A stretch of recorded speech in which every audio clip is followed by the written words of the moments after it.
Hey everyone, it's Ben Hardy here, and in today's we're going to be talking about vehicle quality and how it is pretty much non-existent in today's market. Before we get into this video though, as always, if you want to save time and money the next time you purchase a car, link to my car buying guide in the description down below. And I do also want to mention, I'm going to include a link to JD Power's website in the description down below because I am going to use some stats from their website to kind of make a case for what is happening. So yeah, got to give credit where credit's due. Let's get into the video.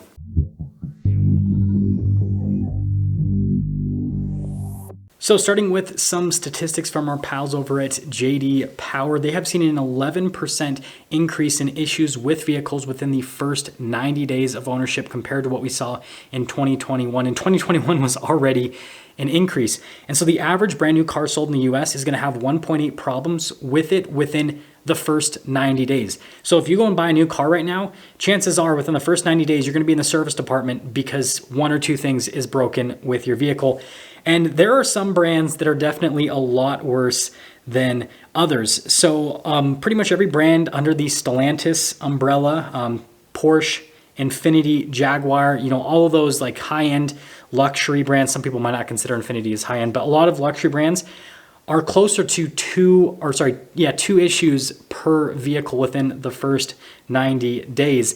And at the bottom of the list, we have Tesla with over 3 issues per car. And I've been preaching this for a long time that Teslas are just complete junk, and this shows it because if you go and buy a Tesla, within the first 90 days, you're going to be in Tesla's service center having them fix 3 things with your car, and that's just 90 days. That's not even, a year's worth of ownership or let alone a decade's worth of ownership. So what's happening to all these cars? Let's start with the more obvious reasons as to why this is happening, and then let's dive into some tinfoil hat reasons because I know you guys love tinfoil hat stuff on this channel. So first off, we obviously have a huge labor shortage here in the US, and a lot of other manufacturers outside of the US also have labor shortages as well. And then their parts suppliers also have labor shortages. And so you have, fewer people making this product and they're all overworked. And it's just a compounding effect, right? The parts that are being put into cars aren't as good as what they were prior to COVID.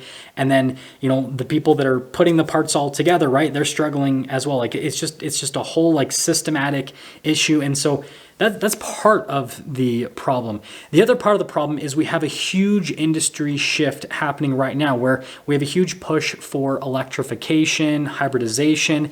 And so since the technology associated with vehicles is rapidly changing and not just associated with powertrains, like you look at all of the tech within cars, like go and look at a car that's like 10 years old and compare it to a modern car. Like it's crazy the difference. We have all these screens in the cars now. We have tons of features. Like every single car now has like a panoramic sunroof, heated cooled seats. You've got power windows and everything nowadays. I know it doesn't seem like a crazy feature, but that's a bit of technology. And so with all of this tech comes the chance that, features aren't going to work. And so that's another thing that we're up against and why quality is so bad, because there's just a lot more that can break on a car today than could prior. And then again, you stack on the fact that we have this push to completely change what powers vehicles. And yeah, you're going to have a bunch of stuff breaking because there's just way too much going on. If we were able to take things a little bit slower, then I don't think we'd see nearly as many issues because manufacturers would be able to spend more time with focusing on making, the new powertrains more reliable and the new tech more reliable. But the industry has pretty much completely gone past that idea at this point because it's like keeping up with the Jones, but it's with product instead, where the manufacturers are more worried about releasing a cool new shiny product rather than releasing something that is actually going to be reliable. Now on the tinfoily hat side of things, planned obsolescence, I definitely think it's a thing within the automotive industry and why we are seeing so many issues with these vehicles. And it makes sense for automakers to actually start going to the planned obsolescence trend because there's so many features in cars nowadays, and a lot of automakers are starting to push for those features to be under subscriptions. I mean,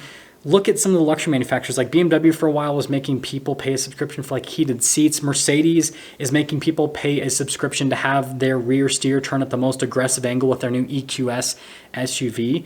And so why this, goes hand in hand with planned obsolescence is, the average person here in the US buys a new car. It depends on the demographic, but typically every 3 to 5 years. And so a lot of these parts on cars only need to last for what most manufacturers offer as their basic warranty, which is 3 to 5 years, depending on the manufacturer. And so they're focused more on making vehicles that have cool, shiny features rather than features that are going to last a long time. And I think that also goes into play with this whole subscription side of things because, well, if they have features that are behind a paywall, and then that person that initially, owned the vehicle and had all those features under that paywall sells it to a second person, that second person's probably not going to be paying for all the subscriptions associated with that vehicle because, well, the reason they're buying a used car is probably to save money. And so part of saving money is not paying for a bunch of monthly subscriptions on that vehicle. And so the features don't need to work after the initial owner is done with the vehicle because the next person's probably not even going to use them.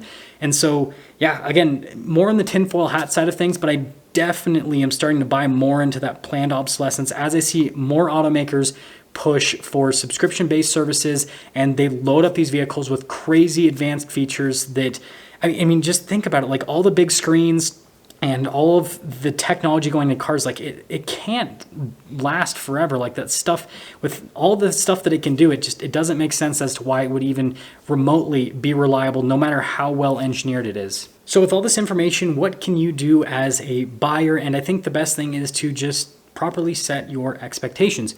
So if you're in the group of people that is going to be purchasing a car every few years, which is what the average person does, then just understand you're going to have to deal with more and more issues as time goes on because these cars are becoming more and more technologically advanced, and with more tech you have more stuff that's going to break. And so all those extra cool features that you get in your car are just extra things for you to go into the dealership and have to deal with warranty claims.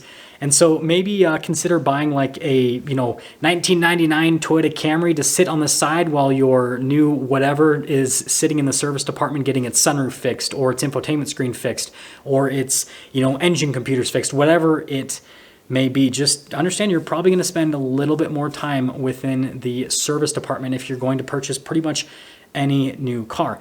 Now, if you actually plan on keeping a car for a long time, then what you need to know is, first off, what does the manufacturer's warranty actually cover? What voids that manufacturer's warranty?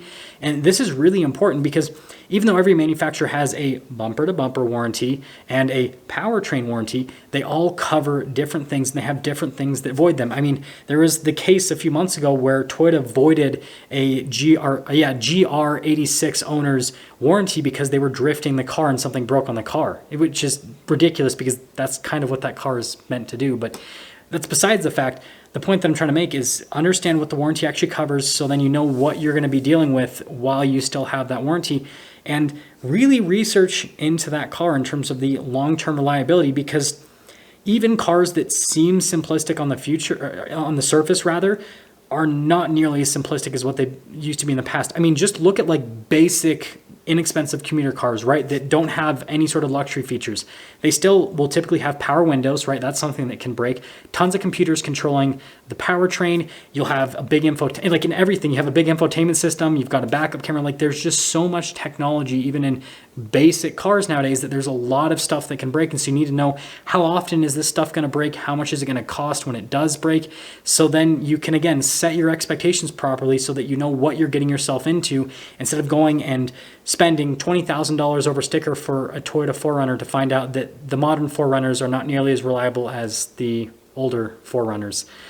I'm not trying to crap on Toyota's product. I really like their product, but just read and stuff. Anyways, that's pretty much going to sum things up for today's video. Let me know what you guys think about current vehicle quality, because I find it quite shocking, and I see this on a daily basis when I go and review cars. Like, if you guys ever watch one of my reviews and like you see, like this is just kind of like behind the scenes thing.